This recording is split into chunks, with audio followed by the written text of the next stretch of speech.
কেএমডির জমিতে পুকুর ভরাটের অভিযোগ ঘিরেও তৃণমূল ভার্সেস তৃণমূল।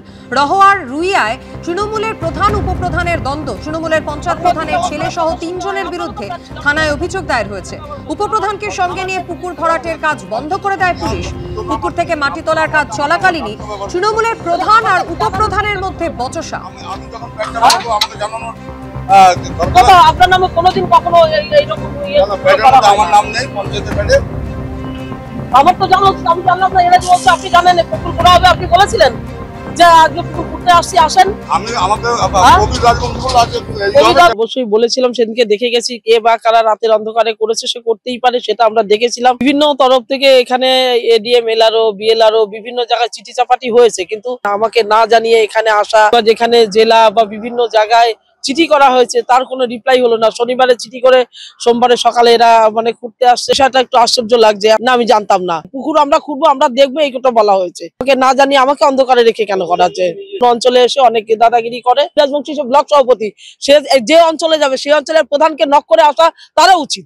আজকে এটা কেন? যে কোনো কাজ হোক, পবিত্র 3 দিন মধ্যে আমাকে জানায়নি। এটা উপপ্রধানের প্যাড নয় কেন আমার প্যাডে করেছে, অথচ আমাকে জানানো হয়নি। আমি মানহানির মামলা করব যারা এইগুলো করছে, করবো। যে আমার প্যাডটা ব্যবহার করেছে, আমার প্যাডটা ব্যবহার করে যে চিঠি করেছে, সেই চিঠির কোনো রিপ্লাই নাই আসতে আজকে এখানে খোঁড়াখুড়ি শুরু হয়ে গেল।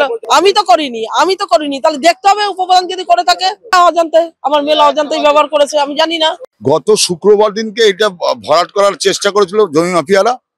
আমরা ডিসিশন নিয়ে তড়িঘড়ি থানাকে সাথে নিয়ে আমরা সে মাটিটা তোলার ব্যবস্থা করেছি। আজকে মাটি যতটা সম্ভব আজকে তুলবো এবং আজকালের মধ্যে এটাকে পুকুর যে জায়গায় ছিল সেই জায়গায় নিয়ে পৌঁছে দেবো। সে যে মাছ চাষি, সে এসে ভোরবেলা তাকে দেখতে পেয়েছিল, তাই তার নামে কমপ্লেন করেছে। আমরা পঞ্চায়েতগতভাবে প্রধান কোনো কমপ্লেন করেনি। আমি উপপ্রধান হিসাবে আমি থানা, বিডিও, এসডিও সবাইকে জানিয়েছি চিঠি করে, এখনো আসেননি। হ্যাঁ জানেন, আসেননি। আমাদের এই ব্যাপারে একটা বদ্ধপরিকর যে আমরা এই জিনিসগুলো হতে দেবো না, এবং যদি কখনো প্রয়োজন হয় এর জন্য আমরা আমাদের বিধায়ক কিংবা মুখ্যমন্ত্রীও পর্যন্ত সহযোগিতা নেবো, কিন্তু এই জিনিস আমি করতে দেবো না। আমি কেউ না কেউ করতে পারে অভিযোগ, কেউ না কেউ করতে পারে অভিযোগ, যতক্ষণ না প্রমাণ হচ্ছে ততক্ষণ সেটাই কিছু বলা যাবে না। ছোটন আমাদের পলিটিক্যাল ছেলে, আমার মনে হয় না এই ধরনের ভুলও করবে। আমি নিশ্চয়ই ছোটনের সাথে কথা বলবো। কেউ একজন অভিযোগ করতে পারে, কেউ থাকলে সেটা সন্দেহ করতে পারে, সন্দেহের বশে তো কাউকে আর অপরাধী বলা যাবে না। এই মুহূর্তে আপনারা জানেন যে এই মুহূর্তে আমাদের একদিকে এসআইআর কাজ চলছে, একদিকে আমাদের পাড়া আমাদের সমাধানের কাজ চলছে। আমরা প্রশাসনিকভাবে প্রচন্ড চাপে আছি। এখানে সবাইকে থাকতে হবে তার কোনো মানে নেই। আমাদের কাজ হচ্ছে এটা, যেহেতু ব্যারাকপুর টু পঞ্চায়েত সমিতির আন্ডারে, এটা আমাদের ঘাড়ে দায়িত্বটা পাল্টায়। আমি ধন্যবাদ জানাবো প্রধানকে যে সেদিনকে সকালবেলা এসে এই ঘটনা তিনি তীব্র বিরোধিতা করেন। ভালো কাজ হচ্ছে, সাধুবাদ জানাই। যে অভিযোগ করেছিল যে পুকুর চাষ করে বলছিল, সে আদৌ পুকুর চাষি না। সে অভিযোগ করেছে তার মাছ মারা গেছে, একটা মরা মাছ উদ্ধার হয়নি। উদ্দেশ্য প্রণোদিতভাবে এই অভিযোগ আমার বিরুদ্ধে করা হয়েছে। যে করেছে এই অভিযোগ, সে বেশ কয়েকদিন ধরে আমাকে একটা অনৈতিক কাজের আমাকে সাপোর্ট করতে বলে। তার বাড়ির থেকে গাঁজা বিক্রি করে, আমাকে সেই পারমিশন দিতে হবে গাঁজা বিক্রি করার জন্য। আমি সেই পারমিশন দিই না। এর মধ্যে এই কারণে তার সঙ্গে আমার বেশ কিছু বাকবিতণ্ডা হয় দীর্ঘদিন ধরে। আমাকে বেশ কয়েকবার আমার কাছে সে অনুমতি চায়, আমি সেইগুলো দিই না। সেই কারণে রাজনৈতিক অভিসন্ধি আরো কিছু লোকের সঙ্গে যুক্ত হয়ে আজকে আমার বিরুদ্ধে এই অভিযোগ করছে। আমি ওর কথা মতো এসে দেখি ও দাঁড়িয়ে আছে। এটা উদ্দেশ্য প্রণোদিতভাবে আমার বিরুদ্ধে সাজানো চক্রান্ত। পরিষ্কারভাবে আমি বলছি, আমি এর বিরুদ্ধে আইনানুগ যা ব্যবস্থা নেওয়ার আছে আমি নেব। সংসদ চত্বরে কংগ্রেস সাংসদের গাড়িতে কুকুর কেন তা নিয়ে আপত্তি জানালো বিজেপি। সোমবার একটি কুকুরকে রাস্তা থেকে বাঁচিয়ে গাড়িতে তুলে আনেন কংগ্রেস সাংসদ রেণুকা চৌধুরী। প্রশ্ন করা হলে তিনি বলেন, আসলে যারা কামড়ায় তারা তো সংসদে বসে আছে। পাল্টা বিজেপির দাবি, এ ধরনের মন্তব্য দেশের জন্য লজ্জার। সোমবার সংসদে শুরু হয়েছে শীতকালীন অধিবেশন, আর সেদিন সকালেই কংগ্রেসের রাজ্যসভার সাংসদ রেণুকা চৌধুরীর বিরুদ্ধে সরব হলো বিজেপি।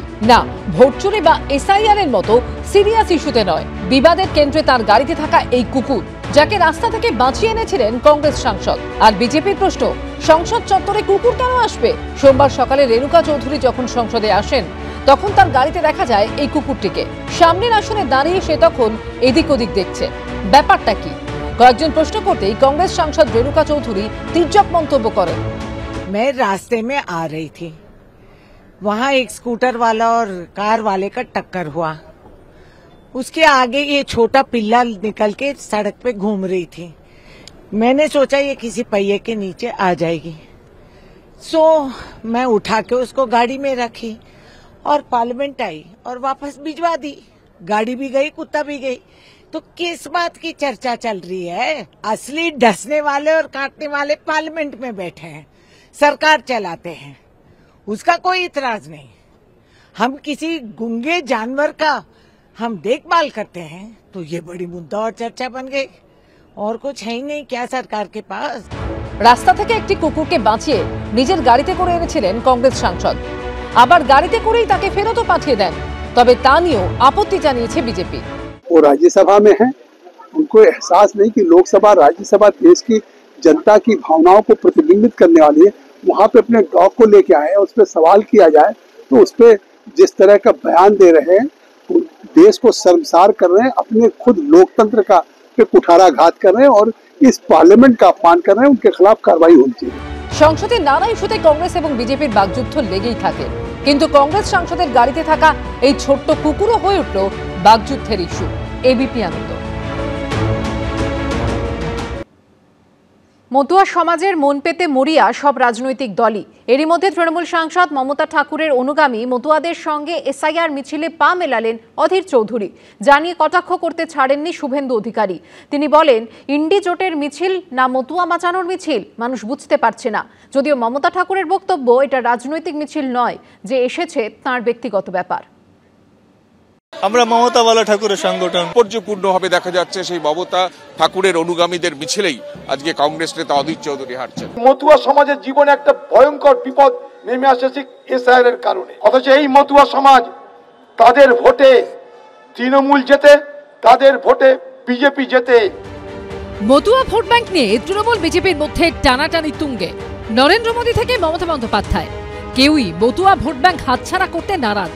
আর এই আবহেই তৃণমূলের রাজ্যসভার সাংসদ মমতা ঠাকুরের অনুগামীদের সঙ্গে এসআইআর নিয়ে মিছিলে পা মেলালেন অধীর চৌধুরী। নিঃশর্ত নাগরিকত্বের দাবিতে সোমবার কলেজ স্কোয়ার থেকে বিবাদীবাগে সিইও অফিস পর্যন্ত মিছিলের ডাক দেয় অল ইন্ডিয়া মতুয়া মহাসংঘ। মতুয়াদের পাশে থেকে সেই মিছিলে পা মেলান অধীর চৌধুরী।